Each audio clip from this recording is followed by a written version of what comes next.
The Canterbury Tales by Geoffrey Chaucer. Edited by D. Lang Purvis. The Knight's Tale. Whilom, as olde stories tellen us, there was a duke that highte Theseus. Of Athens he was lord and governor, and in his time such a conqueror, that greater was there none under the sun. Full many a rich country had he won. What with his wisdom and his chivalry, he conquered all the reign of Feminy. That whilom was yclept Scythia, and wedded the Queen Hippolyta, and brought her home with him to his country, with muchel glory and great solemnity, and eke her younger sister Emily. And thus with victory and with melody let I this worthy duke to Athens ride, and all his host in arms him beside. And certes, if it n'ere too long to hear, I would have told you fully the mannere how wonnen was the reign of Feminy by Theseus and by his chivalry, and of the great battle for the nonce betwixt Athens and the Amazons, and how assieged was Hippolyta, the fair hardy queen of Scythia, and of the feast that was at her wedding, and of the tempest at her homecoming. But all these things I must as now forbear. I have got what? A large field to ear, and weak be the oxen in my plough. The remnant of my tale is long enow. I will not letten eke none of this rout. Let every fellow tell his tale about, and let's see now who shall the supper win. There, as I left, I will again begin. This duke, of whom I make mention, when he was come almost unto the town, in all his weal and in his moste pride, he was ware, and he cast his eye aside, where that there kneeled in the highe way a company of ladies tway and tway, each after other, clad in clothes black. But such a cry and such a woe they make, that in this world n'is creature living that hearde such another waymenting.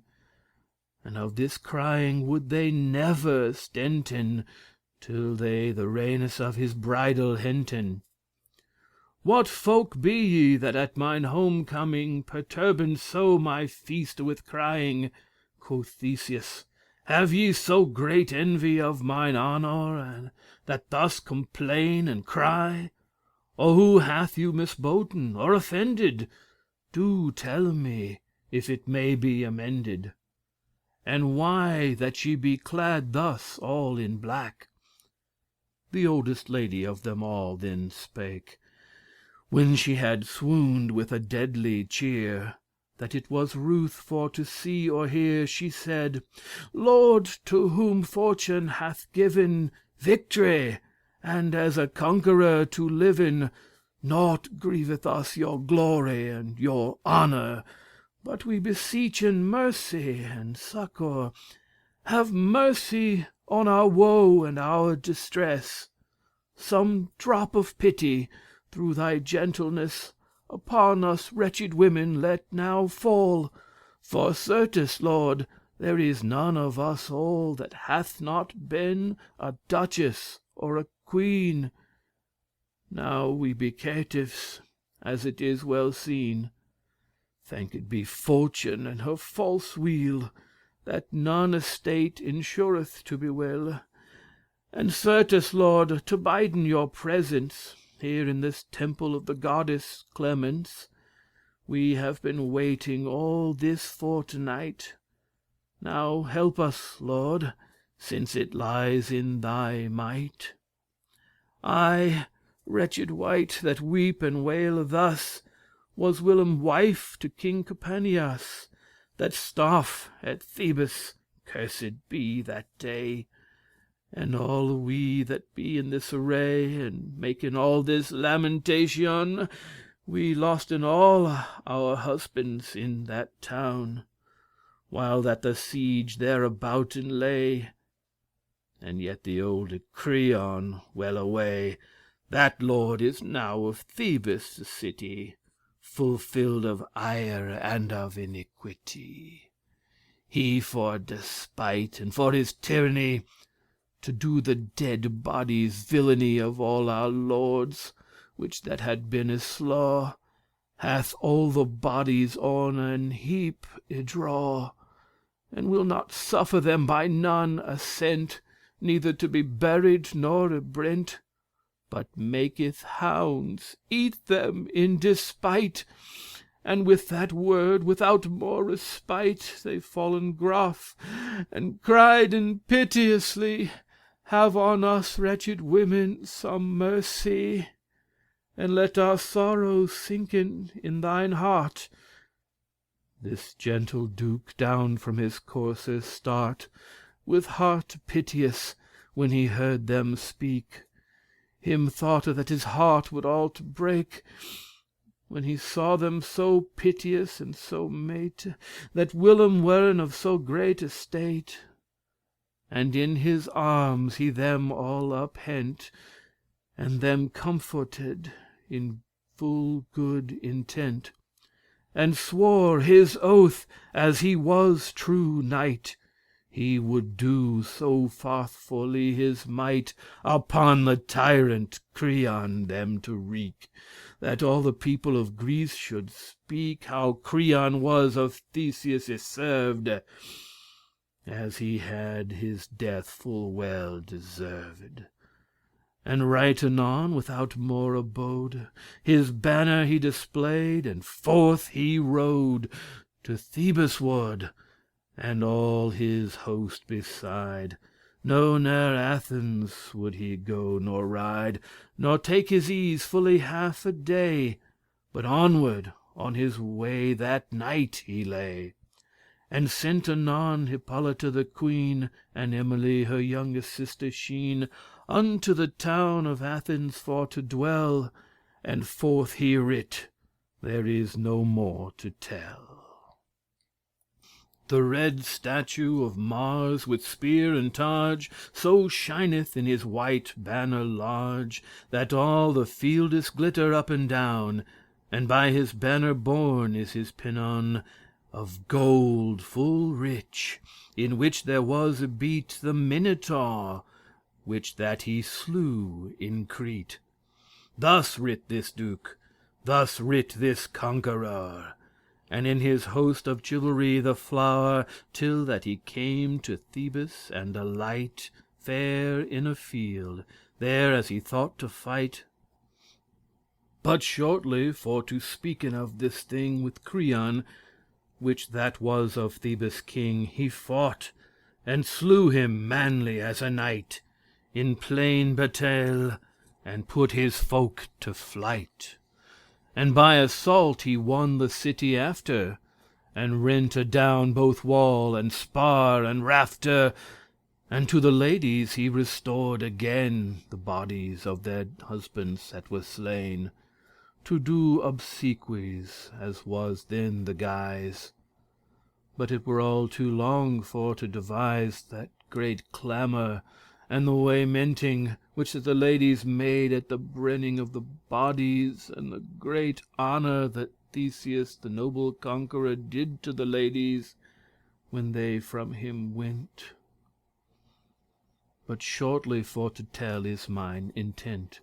When that this worthy Duke, this Theseus, had Creon slain, and won in Thebes thus, still in the field he took all night his rest, and did with all the country as him lest, to ransack in the tass of bodies dead, them for to strip of harness and to weed.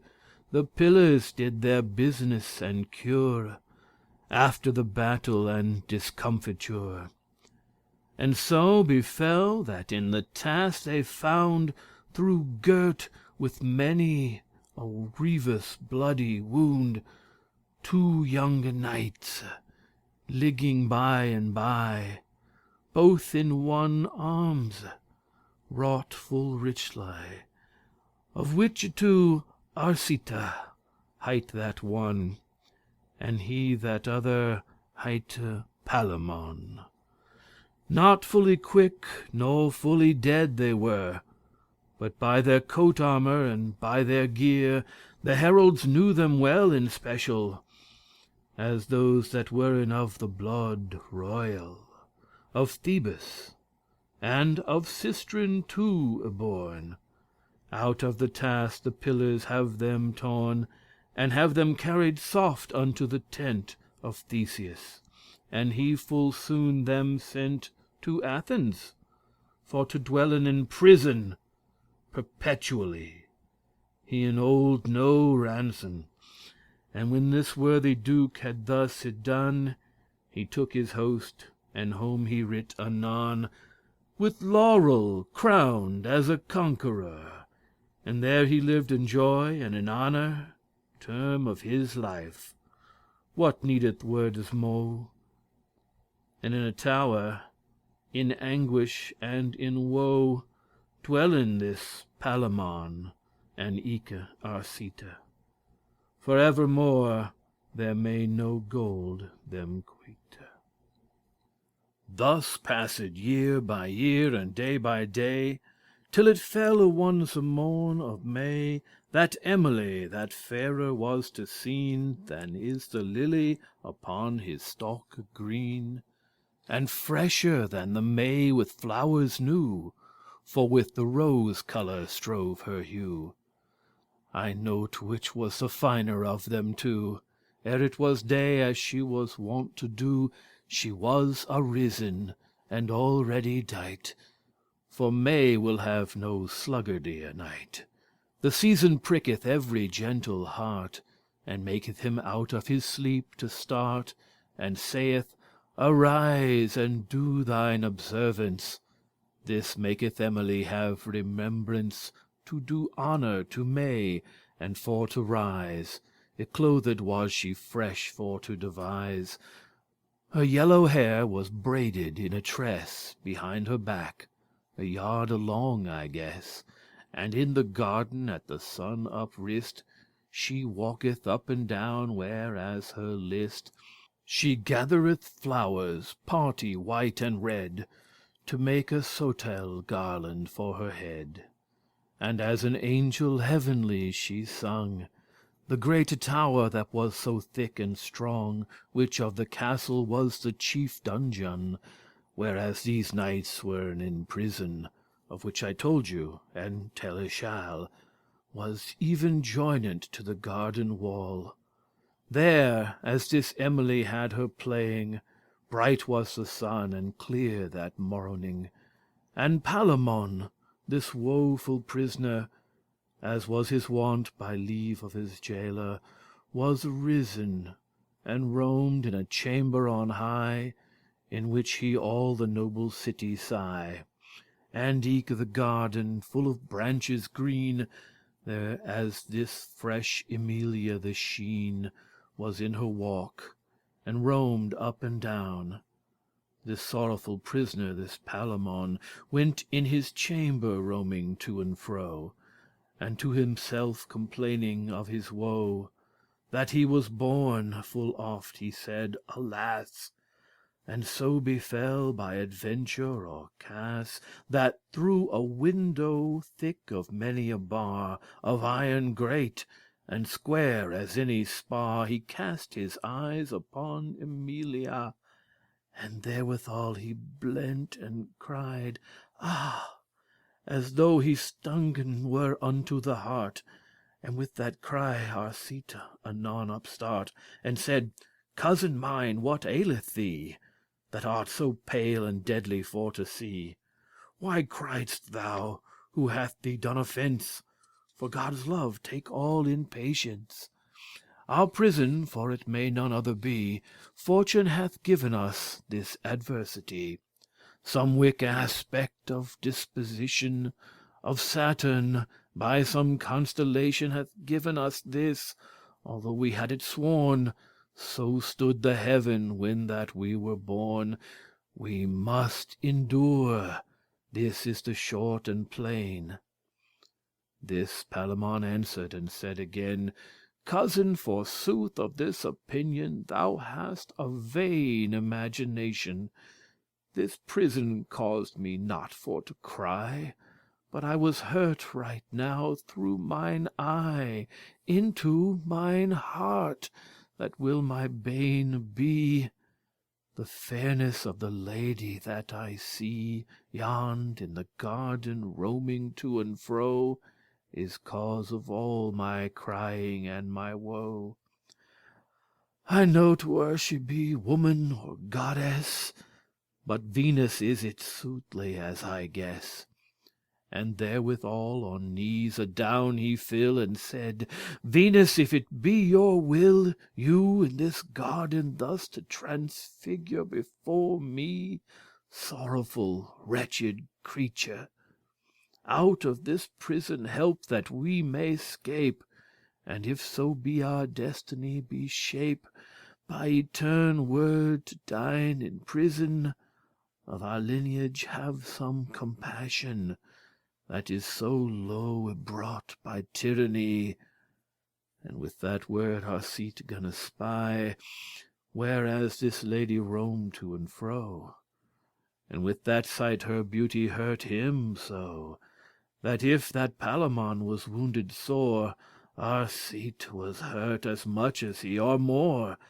And with a sigh he said piteously, The fresh beauty slayeth me suddenly, of her that roameth yonder in the place. And but I have her mercy and her grace, that I may see her at the least way, I am but dead. There is no more to say. This Palamon, when he these wordes heard, dispiteously he looked and answered, Whether sayest thou this in earnest or in play?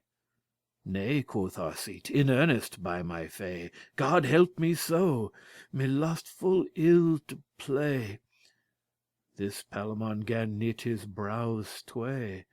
It were, quoth he, to thee no great honor, for to be false, nor for to be traitor to me, that am thy cousin and thy brother, is sworn full deep, and each of us to other, that never for to dien in the pain, till that the death departen shall us twain, neither of us in love to hinder other, nor in none other case, my lieve brother, but that thou shouldest truly farther me in every case, as I should farther thee.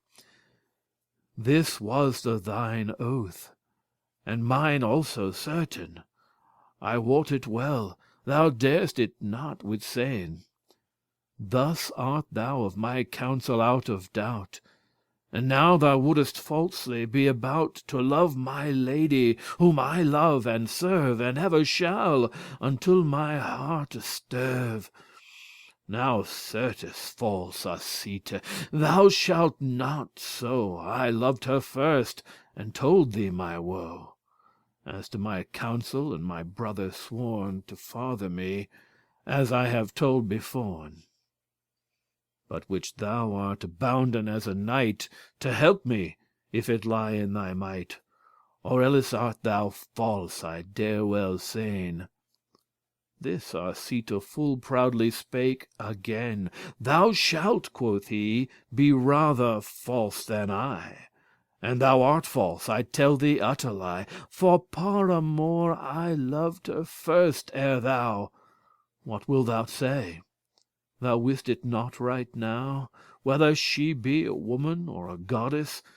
Thine is affection of holiness, and mine is love, as to a creature, for which I told thee mine aventure. As to my cousin and my brother sworn, I pose that thou lov'st her beforn. Wist thou not well the old clerkes saw, that who shall give a lover any law? Love is a greater law, by my pan, than may be given to any earthly man. Therefore positive law and such decree is broke away, for love in each degree a man must needs love, maugre his head, He may not flee it, though he should be dead. All be she, maid or widow, or else wife, and eke it is not likely all thy life to stand in her grace, no more than I. For well thou wouldst thyself verily, that thou and I be damned to prison perpetual. Us gaineth no ransom. We strive as did the houndes for the bone. They fought all day, and yet their part was none. There came a kite, while that they were so wroth, and bare away the bone betwixt them both. And therefore at the kinge's court, my brother, each man for himself, there is no other. Love if thee list, for I love, and I shall and soothly leve, brother. This is all. Here in this prison musten we endure, and each of us take his aventure. Great was the strife and long between these tway, if that I had leisure for to say, but to the effect it happened on a day, to tell it you as shortly as I may. A worthy duke that hight Perithus, that fellow was to the Duke Theseus, since thilke day that they were children light, was come to Athens his fellow to visit, and for to play as he was wont to do, for in this world he loved no man so, and he loved him as tenderly again. So well they loved, as old book sayn, that when that one was dead, soothly to sayn, his fellow went and sought him down in hell. But of that story list me not to write. Duke Perithus loved well Arcite, and had him known at Thebes year by year, and finally at request and prayer of Perithus, without ransom, Duke Theseus let him out of prison, freely to go where him list all over, in such a guise as I tellen shall. This was the forward plain to indite betwixt Theseus and him Arcite, that if so were that Arcite were found ever in his life, by day or night, one stound in any country of this Theseus, and he were caught, it was accorded thus, that with a sword he should lose his head, but took his leave, and homeward he him sped. Let him beware, his neck lieth to wed. How great a sorrow suffereth now Arcite, the death he feeleth through his hearte smite. He weepeth and waileth, crieth piteously, to slay himself he waiteth privily. He said, alas, the day that I was born, now is my prison worse than beforn. Now is me shape eternally to dwell, not in purgatory, but right in hell. Alas, that ever I knew Perithus, for else had I dwelt with Theseus, y-fettered in his prison evermo'. Then had I been in bliss, and not in woe. Only the sight of her whom that I serve, though that I never may her grace deserve, would have sufficed right enough for me. O dear cousin Palamon, quoth he, thine is the victory of this aventure, full blissfully in prison to endure. In prison, nay, certes, in paradise, well hath fortune turned thee the dice, that hast the sight of her, and I the absence. For possible is, since thou hast her presence, and art a knight, a worthy and an able, that by some cast, since fortune is changeable, thou mayst to thy desire sometime attain. But I that am exiled and barren of all grace, and in so great despair, that there is earth, water, fire, nor air, nor creature that of them maked is, that may help nor comfort in this. Well ought I sterve in one hope and distress. Farewell, my life, my lust, and my gladness. Alas, why plainen men so in commune of purveyance of God or of fortune, that giveth them full oft in many a guise, well better than they can themselves devise. Some man desireth for to have riches, that causes of his murder or great sickness. And some man would out of his prison fain that in his house is of his meanest slain. Infinite harms be in this matter. We wot never what thing we pray for here. We fare as he that drunk is as a mouse. A drunken man wot well he hath an house, but he wot not which is the right way thither. And to a drunken man the way is slither. And certes in this world so fare we seek fast after felicity, but we go wrong full often truly. Thus we may say in all, and namely I, that weened and had a great opinion, that if I might escape from prison, then had I been in joy and perfect hell. For where now I am exiled from my well, since that I may not see you, Emily, I am but dead. There is no remedy. Upon that other side, Palamon, when that he wist Arcite was gone, much sorrow maketh, that the great tower resoundeth of his yelling and clamour. The pure fetters on his shinnes great were of his bitter salt tears wet. Alas, quoth he, Arcite, cousin mine, of all our strife, God wot, the fruit is thine. Thou walkest now in Thebes at thy large, and of my woe thou givest little charge. Thou mayest, since thou hast wisdom and manhead, assemble all the folk of our kindred, and make a war so sharp on this country, that by some aventure or some treaty thou mayst have her to lady and to wife, for whom that I must needs lose my life. For as by way of possibility, since thou art at thy lodge of prison free, and art a lord, great is thine avantage, more than is mine, that sterve here in a cage.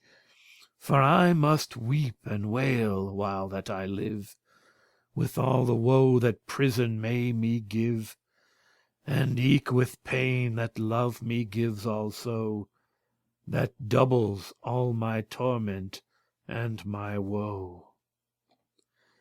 Therewith the fire of jealousy upstart within his breast, and hint him by the heart so woodly, that he like was to behold the box tree, or the ashes dead and cold.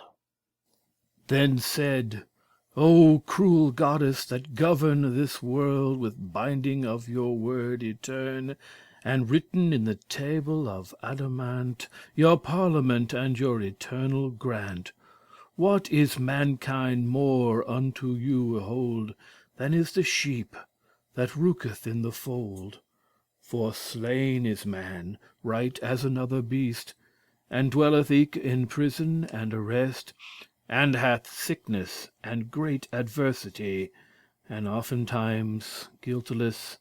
Pardie, what governess is in your prescience, that guiltless tormenteth innocence, and yet increaseth this all my penance, that man is bounden to his observance, for Godde's sake, to letten of his will, whereas a beast may all his lust fulfill. And when a beast is dead, he hath no pain. But man after his death must weep and plain, though in this world he have care and woe. Without a doubt it may standen so. The answer of this leave I to divines, but well I wot that in this world great pine is. Alas, I see a serpent or a thief, that many a true man hath done mischief. Go at his large, and where him list may turn, but I must be in prison through Saturn, and eke through Juno, jealous, and eke wood, that hath well nigh destroyed all the blood of Thebes with his waste walls wide, and Venus slayeth me on that other side. For jealousy and fear of him, Arcite, now will I stent of Palamon alight, and let him in his prison stille dwell. And of Arcite forth I will you tell. The summer passeth, and the night is long. Increase double wise the pain is strong, both of the lover and the prisoner. I note which hath the wofuller mister. For shortly for to say, this Palamon perpetually is damned to prison, in chains and in fetters to be dead, and Arcite is exiled on his head for evermore as out of that country, nor nevermore he shall his lady see. You lovers, ask I now this question: who lieth the worse, Arcite or Palamon? The one may see his lady day by day, but in prison he dwell must alway. The other, where him list, may ride or go, but see his lady shall he never mo'. Now deem all as you list, ye that can, for I will tell you forth as I began. When that Arcite to Thebes comen was, full oft a day he swelt and said, Alas, for see this lady he shall know never mo'. And shortly to concluden all his woe, so much sorrow had never creature that is or shall be while the world may dure. His sleep, his meat, his drink is him by raft, that lean he wecks and dry as any shaft. His eyen hollow, grisly to behold, his hue sallow, and pale as ashes cold. And solitary he was, ever alone, and wailing all the night, making his moan. And if he heard a song or instrument, then would he weepen, he might not be stent. So feeble were his spirits, and so low, and changed so, that no man could know his speech, neither his voice, though men it heard. And in his gear for all the world he fared, not only like the lover's malady of Eros, but rather like Mani, engendered of humours melancholic, before his head in his cell fantastic.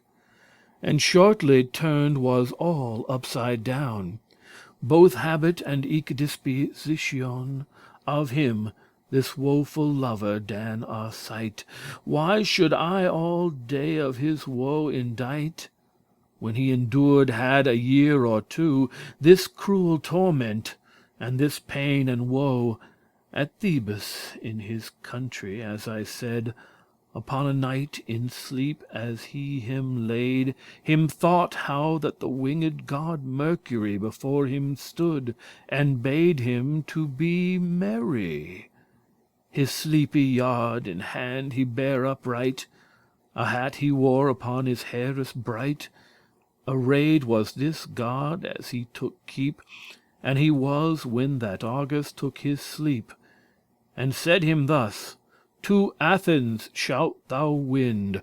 There is thee shapen of thy woe an end." And with that word Arcite woke and start. "Now truly how sore that ere me smart," quoth he, "to Athens right now will I fare, nor for no dread of death shall I not spare to see my lady that I love and serve.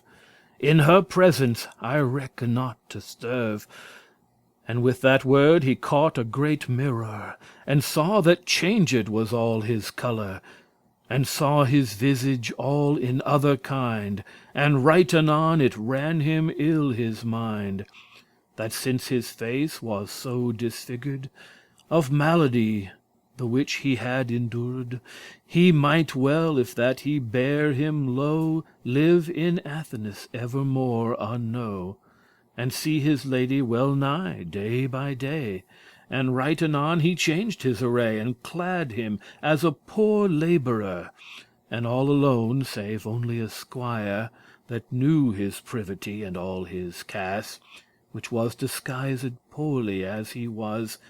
To Athens is he gone the nexte way, and to the court he went upon a day, and at that gate he proffered his service, to drudge and draw whatso men would devise. And shortly of this matter for to sayn, he fell in office with a chamberlain, the which that dwelling was with Emily. For he was wise, and coulde soon espy of every servant which that served her.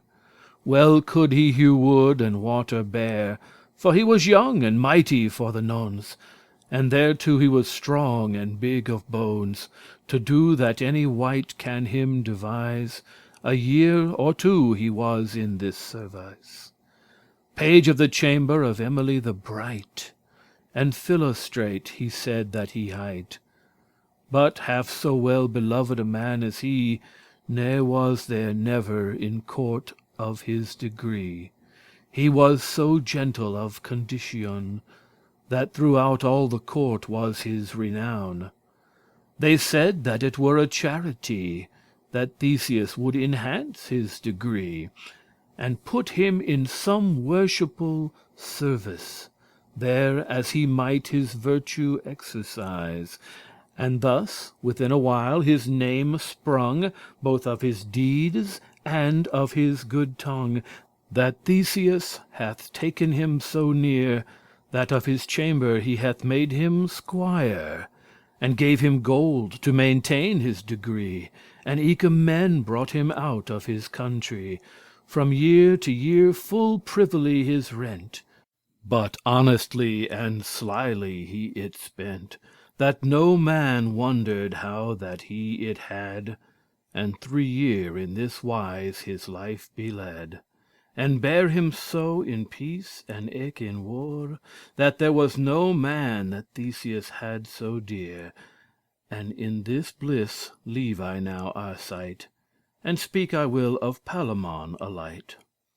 In darkness horrible and strong prison this 7 year hath sitten Palamon, forpined what for love and for distress, who feeleth double sorrow and heaviness. But Palamon, that love distraineth so, that would out of his wits he went for woe, and eke thereto he is a prisoner perpetual, not only for a year. Who could rhyme in English properly his martyrdom? Forsooth, it is not I. Therefore I pass as lightly as I may. It fell that in the 7th year in May, the 3rde night, as olde bookes sayn, that all this story tellen more plain. Were it by aventure or destiny, as when a thing is shapen, it shall be, that soon after the midnight Palamon, by helping of a friend, brake his prison, and fled the city fast as he might go, for he had given drink his jailer so of a clary made of a certain wine, with narcotis and opiae of Thebes fine, that all the night Though that men would him shake, the jailer slept, he might not wake. And thus he fled as fast as ever he may. The night was short, and fast by the day, that needes cast he must himself to hide, and to a grove fast there beside, with dreadful foot then stalked Palamon. For shortly this was his opinion, that in the grove he would him hide all day, and in the night then would he take his way to Thebes ward, his friendes for to pray on Theseus to help him to warray, and shortly either he would lose his life, or winnen Emily unto his wife. This is the effect, and his intention plain.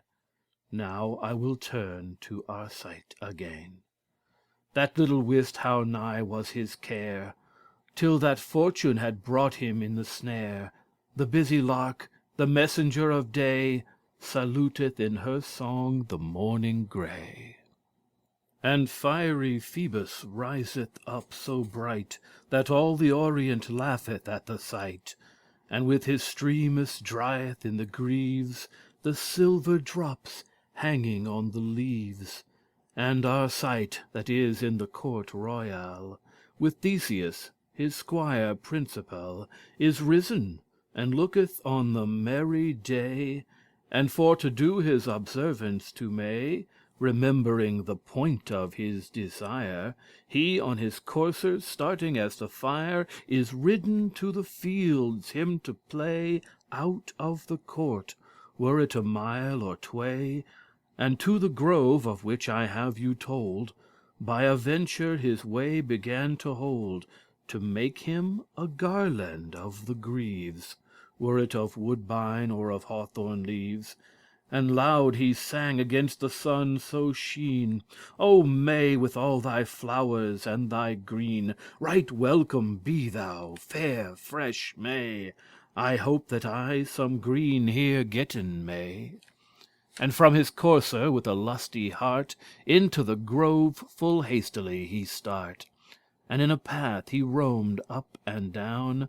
There as by a venture this Palamon was in a bush, that no man might him see, for sore afeared of his death was he. Nothing ne he knew that it was Arcite. God wot he would have trowed it full light. But sooth is said, gone since full many years, the field hath eyen, and the wood hath ears. It is a full fair a man to bear him even, for all day meeten men at unset steven. Full little wot Arcite of his fellaw, that was so nigh to hearken of his saw.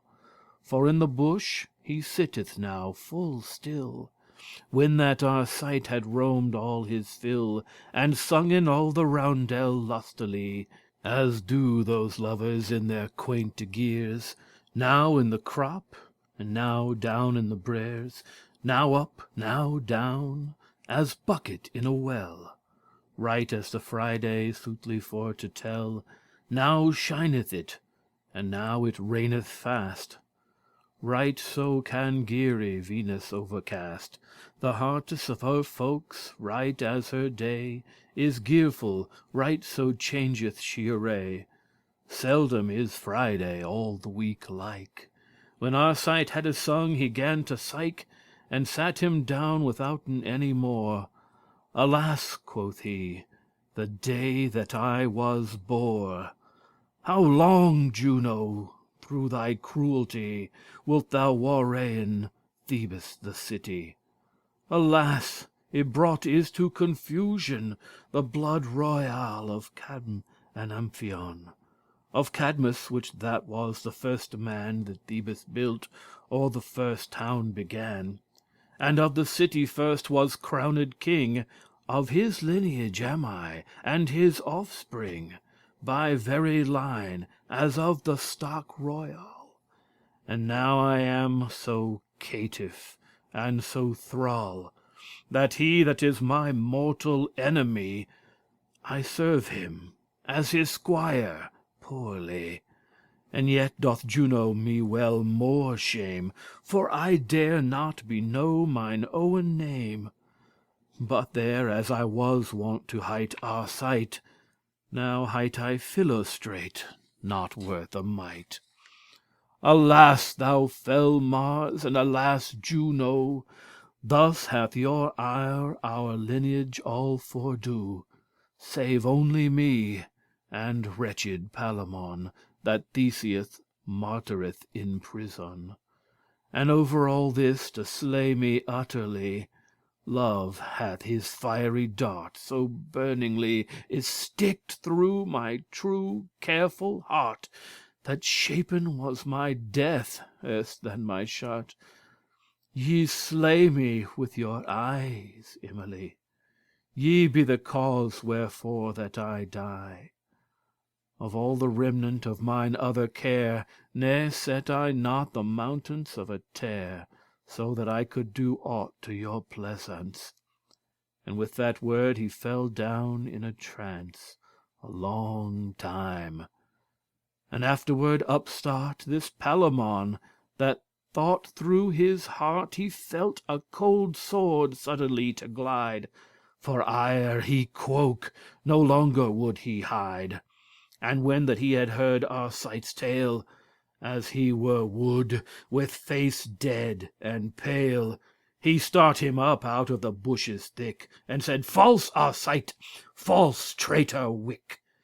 Now art thou hent that lov'st my lady so, for whom that I have all this pain and woe, and art my blood, and to my counsel sworn, as I full oft have told thee herebeforn, and hast bejaped here Duke Theseus, and falsely changed hast thy name thus.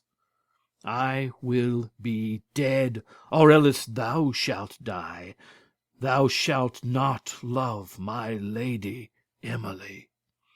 For I will love her only, and no more. For I am Palamon, thy mortal foe. And though I have no weapon in this place, but out of prison am astart by grace, I dread not that either thou shalt die, or else thou shalt not loven Emily. Choose which thou wilt, for thou shalt not astart. This Arcite then, with full dispiteous heart, when he him knew and had his tale heard, as fierce as lion, pulled out a sword, and said thus: "By God that sitteth above, ne'er it that thou art sick and wood for love, and eke that thou no weapon hast in this place, thou shouldst never out of this grove pace, that thou ne shouldst die of mine hand. For I defy the surety and the band which that thou sayest I have made to thee. What, very fool! Think well that love is free, and I will love her more than all thy might. But for thou art a worthy gentle knight, and wilnest to darraign her by battle, have here my troth. Tomorrow I will not fail, without weeting of any other wight, that here I will be founden as a knight, and bring harness right enough for thee, and choose the best, and leave the worst for me. And meat and drink this night will I bring enough for thee, and clothes for thy bedding. And if so be that thou my lady win, and slay me in this wood that I am in, thou mayst well have thy lady as for me." This Palamon answered, "I grant it thee." And thus they be departed till the morrow, when each of them hath laid his faith to borrow. O Cupid, out of all a charity, O regne that wilt no fellow have with thee, full sooth is said, that love nor lordship will not his thanks have any fellowship. Well finden that Arcite and Palamon. Arcite is rid anon unto the town, and on the morrow, ere it were daylight, full privily 2 harness hath he dight, both sufficient and meet to darraign, and battle in the field betwixt them twain. And on his horse alone as he was born, he carrieth all this harness him beforn, and in the grove at time and place is set, this Arcite and this Palamon be met. Then change gan the colour of their face, right as the hunter in the regne of Thrace, that standeth at a gap with a spear, when hunted is the lion or the bear, and heareth him come rushing in the greaves, and breaketh both the boughs and the leaves, thinketh, here comes my mortal enemy, without fail he must be dead, or I. For either I must slay him at the gap, or he must slay me, if that me mishap. So fared they, in changing of their hue, as far as either of them other knew. There was no good day, and no saluting, but straight, without words, rehearsing, ever each of them hoped to arm the other, as friendly as he were his own brother. And after that, with sharpe spears strong, they foined each at other wonder long. Thou mightest ween that this Palamon in fighting were as a wood lion, and as a cruel tiger was Arcite. As wild boars gan they together smite, that froth as white as foam, for ire wood, up to the ankle fought they in their blood. And in this wise I let them fighting dwell, and forth I will of Theseus you tell. The destiny, minister general, that executeth in the world o'er all the purveyance that God hath seen beforn, so strong it is, that though the world had sworn the contrary of a thing, by yea or nay, yet sometime it shall fallen on a day, that falleth not eft in 1,000 year. For certainly our appetites here, be it of war, or peace, or hate, or love, all is this ruled by the sight above. This mean I now by mighty Theseus, that for to hunten is so desirous, and namely the great hart in May, that in his bed there dawneth him no day that he is not clad and ready for to ride, with hunt and horn and hounds by his side. For in his hunting hath he such delight, that it is all his joy and appetite to be himself the great hart's bane, for after Mars he serveth now Diane. Clear was the day, as I have told ere this, and Theseus with all a joy and bliss, and with his Hippolyta the faire queen, and Emily, clothed all in green, on hunting be they ridden royally, and to the grove that stood there fast by, in which there was a hart, as men him told, Duke Theseus the straight way doth hold, and to the land he rideth him full right. There was the hart y wont to have his flight, and over a brook, and so forth on his way. This Duke will have a course at him or tway, with houndes, such as him lust to command. And when this Duke was come to the land, under the sun he looked, and anon he was ware of Arcite and Palamon, that fought breme, as it were bulles two. The bright swords went to and fro so hideously, that with the least stroke it seemed that it would fell an oak. But what they were, nothing yet he wot. This Duke his courser with his spurres smote, and at a start he was betwixt them two, and pulled out a sword and cried, "Ho! no more, on pain of losing your head. By mighty Mars, he shall anon be dead that smiteth any stroke that I may see. But tell to me what mystery men ye be, that be so hardy for to fight here, without judge or other officer, as though it were in lists royally. This Palamon answered hastily and said, "Sir, what needeth wordes mo? We have the death deserved both the two. Two woeful wretches be we, and caitives, that be accumbered of our own lives. And as thou art a rightful lord and judge, so give us neither mercy nor refuge, and slay me first for sainte charity, but slay my fellow eke as well as me. Or slay him first, for, though thou know it light, this is thy mortal foe, this is Arcite, that from thy land is banished on his head, for which he hath deserved to be dead. For this is he that came unto thy gate, and said that he hight Philostrate.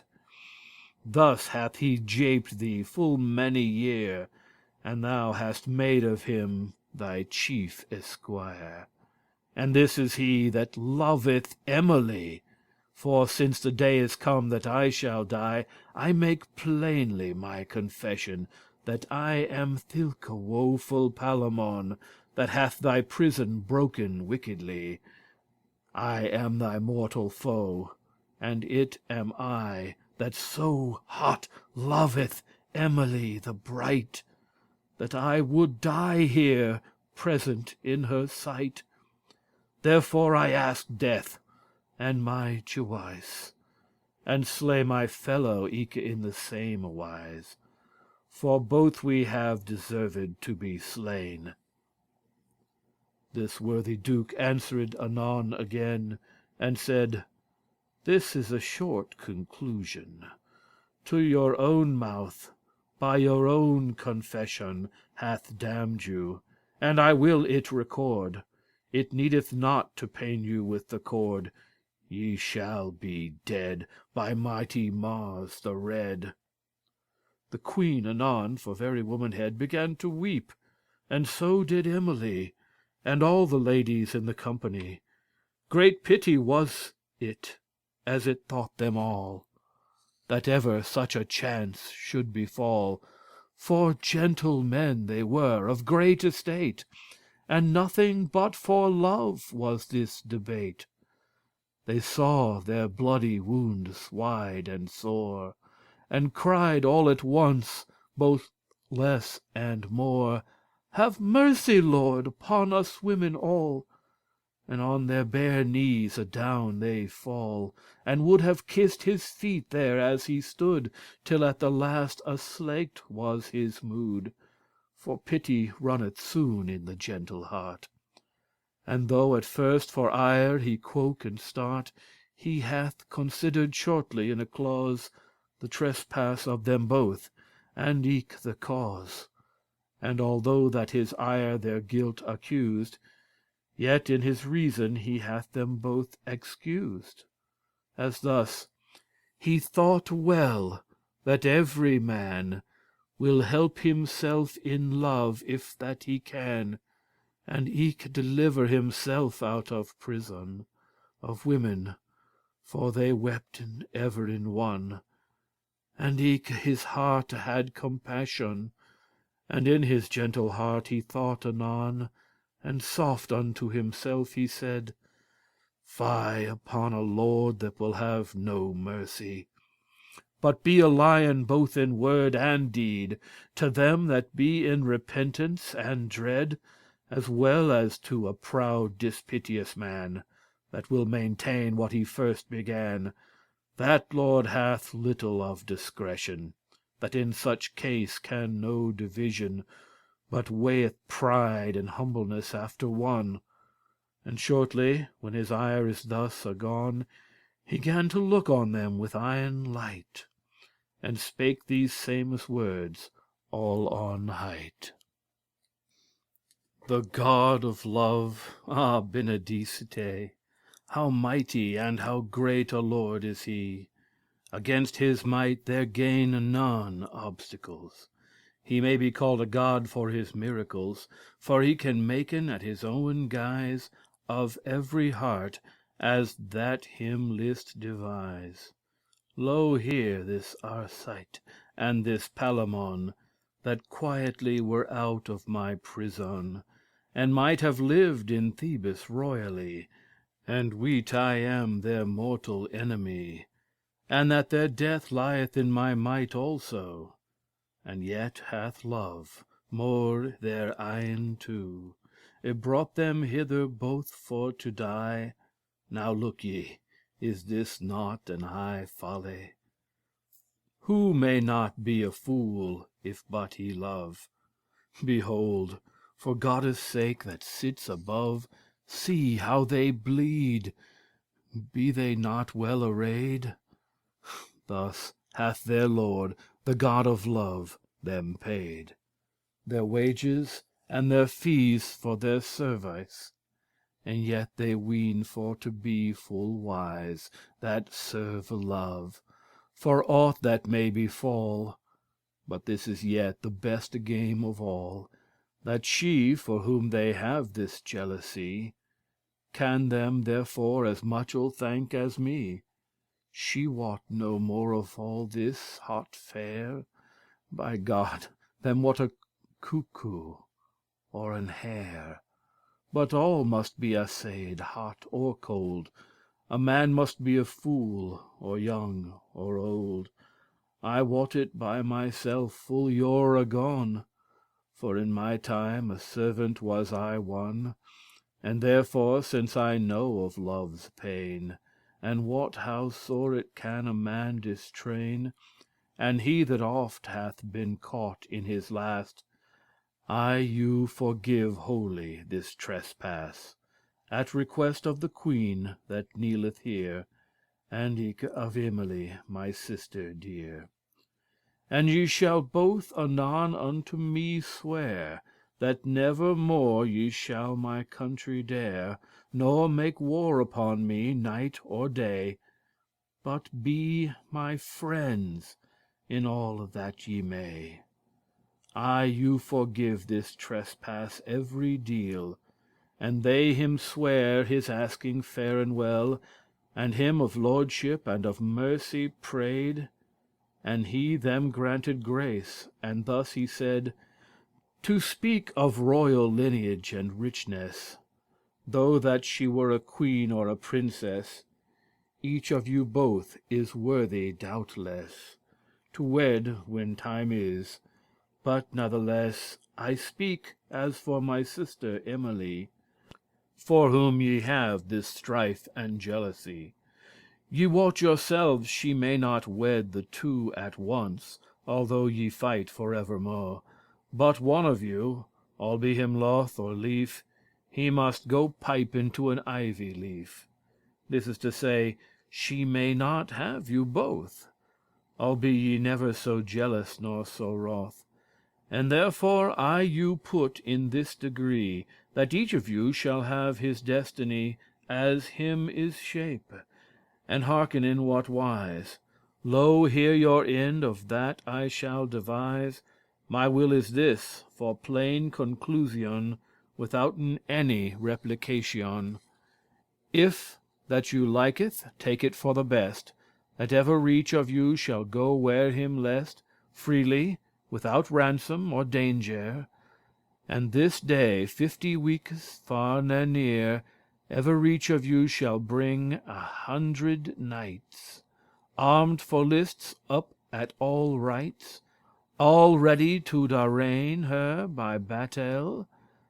And this behete I you without fail, upon my troth, and as I am a knight, that whether of you both that hath might, that is to say, that whether he or thou may with his 100, as I spake of now, slay his contrary, or out of lists drive, him shall I give Emily to wive. To whom that fortune gives so fair a grace, the lists shall I make here in this place, and God so wisely on my soul rue, as I shall even judge be and true. Yet shall none other end with me maken, than one of you shall be dead or taken. And if you think it this as well is said, say your advice, and hold yourselves upaid. This is your end and your conclusion. Who looketh lightly now but Palamon? Who springeth up for joy but Arcite? Who could it tell, or who could it indite, the joy that is maked in the place when Theseus hath done so fair a grace? But down on knees went every manner wight, and thanked him with all their hearte's might, and namely these Thebans oft aside.